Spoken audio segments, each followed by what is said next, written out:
It might well be the case that no one can hear you scream in space, but that's not to say they can't hear you wax lyrical about the best games set in that most final of frontiers.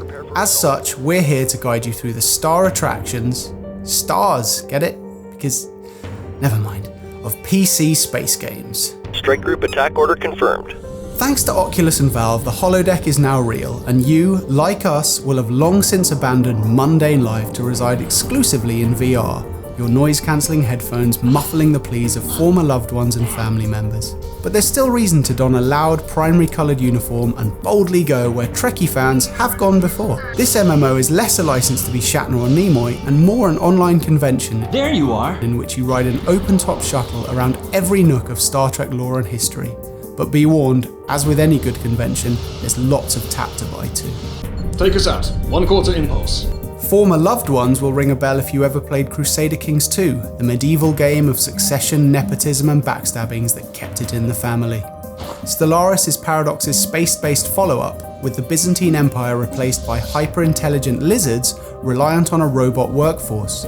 It's a brilliant grand strategy game about making your name in the galaxy, while still finding time to quell mutant uprisings and decipher alien texts that cause your citizens to start asking difficult questions. Questions like, what is our place in the universe? And should I have taken up more languages at school? Building a star empire can be a daunting task. The original Elite inspired a generation, but it was your dad's generation. The groundbreaking exploration, trading, bounty hunting and piracy sim is now 30 years old, and looks like it's still waiting for someone to paint the graphics on top. Fortunately, creator David Braben and his studio Frontier have rebuilt the Milky Way for a modern age no longer drawn in wireframes.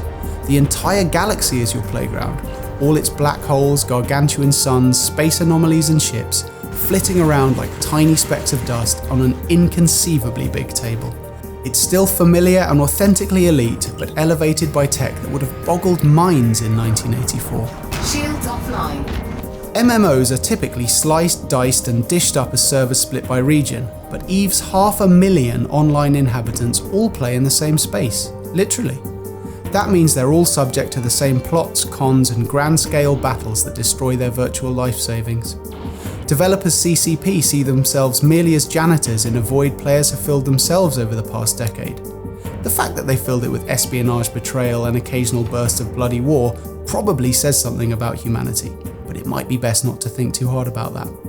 Just get stuck into asteroid mining instead, while the universe burns around you. Lovely, peaceful asteroid mining. Warp drive active.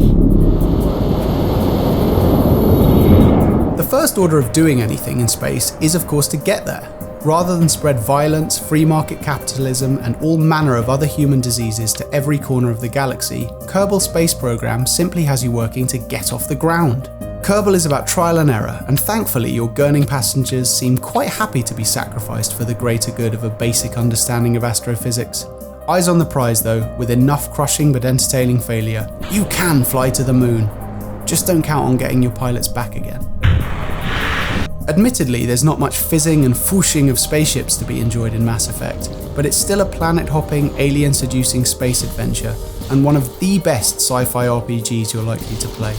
You feel not just part of a crew, but in command of a functioning ship with a mandate to explore the galaxy. The obvious strength here is the story, one that sprouted strong in the first game and blossomed throughout its middle act to such a degree that the conclusion was always going to wilt a little bit.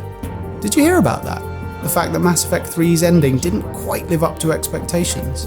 Perhaps the internet didn't shout it loudly enough. Nobody's gonna hurt you anymore. Space is awful and will probably kill you. That's the lesson that FTL attempts to impart on brave spacefarers. The permadeath ship management game is, on the surface, a simple race to deliver information to the hands of your allies. But you're being chased. With each diversion explored, the enemy fleet gets closer and closer, and even if you do stay ahead of them, random death lurks around every corner. So much can go wrong. Sometimes it's bad luck, but sometimes it's all your fault. Something to think about while you're patching up hull breaches and putting out fires. Homeworld is the sort of game that gets inside your head and just stays there, like a burrowing insect with lovely chemtrails. It's one of those rare strategy games with a great story, both tragic and hopeful, and filled to the brim with tension. It's a voyage of discovery, of learning about the past and desperately struggling to create a future. Beautiful and a bit sad, this is an epic ballet of tiny ships flying in formation, just like the Nutcracker. We've never seen the Nutcracker. The mothership is under attack.